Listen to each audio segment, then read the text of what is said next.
నమస్కారం. మీరు చూస్తున్నారు జెమినై స్మార్ట్ స్టడీ. గురుకుల ఫేజ్ -1 రిజల్ట్స్లో సీటు సాధించిన విద్యార్థులకు, వాళ్ల తల్లిదండ్రులకు మొదటగా నా హృదయపూర్వక అభినందనలు. సీటు రావడం చాలా గొప్ప విషయం. కానీ ఇక్కడే అసలైన ట్విస్ట్ ఉంది. మీకు సీట్ వచ్చింది కదా అని రిలాక్స్ అయిపోకండి. ఎందుకంటే అఫీషియల్ గైడ్లైన్స్ ప్రకారం వాళ్ళు ఇచ్చిన టైంలోపు మీరు అడిగిన ఒరిజినల్ సర్టిఫికెట్లు సబ్మిట్ చేయకపోతే మీకు వచ్చిన సీటును అక్కడికక్కడే క్యాన్సిల్ చేస్తారు. అవును, మీరు విన్నది నిజం. మీకంటే 1 మార్కు తక్కువ వచ్చిన వేరే విద్యార్థికి ఆ సీటునిచ్చేస్తారు. ఆ తర్వాత మీరు ఎంత బ్రతిమిలాడినా, ఏ ఆఫీస్ చుట్టూ తిరిగినా సీటు మళ్ళీ రాదు. అందుకే ఈ వీడియోను అస్సలు స్కిప్ చేయకుండా చివరి వరకు చూడండి. కాలేజీకి వెళ్లే ముందు మీ దగ్గర ఏ సర్టిఫికెట్లు రెడీగా ఉండాలో క్లియర్ కట్గా చెప్తాను.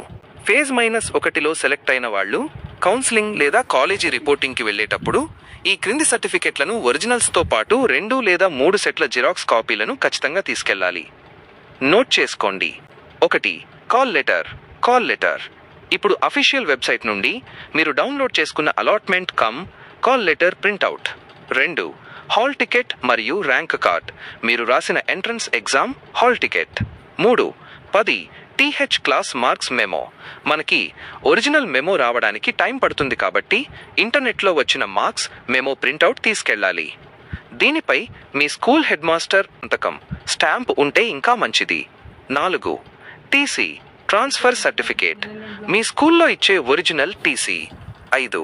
స్టడీ సర్టిఫికేట్స్ బోనఫైడ్, 4వ తరగతి నుండి 10వ తరగతి వరకు మీరు చదివిన బోనఫైడ్ సర్టిఫికెట్లు చాలా ముఖ్యం.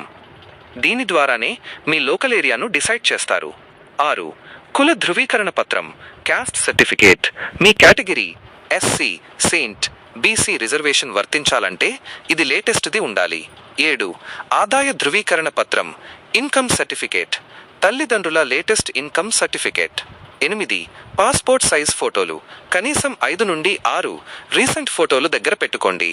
ఇక్కడ అందరూ చేసే అతిపెద్ద తప్పు ఏంటో తెలుసా? సార్, నా దగ్గర క్యాస్ట్ సర్టిఫికెట్ ఉంది కానీ ఆదాయం సర్టిఫికెట్ అప్లై చేశాను, 2 రోజుల్లో వస్తుంది అని కాలేజీలో చెప్తే వాళ్ళు వినరు. టైం అయిపోయింది, సీట్ క్యాన్సిల్ అని బోర్డు మీద రాసేస్తారు. అందుకే ఫ్రెండ్స్, మీ సర్టిఫికెట్లలో మీ పేరు, మీ నాన్నగారి పేరు, మీ డేట్ ఆఫ్ బర్త్ 10వ తరగతి మెమోలో ఎలా ఉందో క్యాస్ట్ అండ్ ఇన్కమ్ సర్టిఫికెట్లలో కూడా అలాగే ఉందో లేదో ఇప్పుడే సరిచూసుకోండి. ఏ చిన్న తేడా ఉన్నా ఇప్పుడే మీ సేవలో కరెక్ట్ చేయించుకోండి. మరో ముఖ్యమైన విషయం, వెబ్సైట్లో మీకు అలాట్ అయిన కాలేజీలో రిపోర్ట్ చేయడానికి ఒక లాస్ట్ డేట్ ఇస్తారు. ఆ డేట్ దాటిన తర్వాత 1 నిమిషం లేటుగా వెళ్ళినా మిమ్మల్ని లోపలికి రానివ్వరు.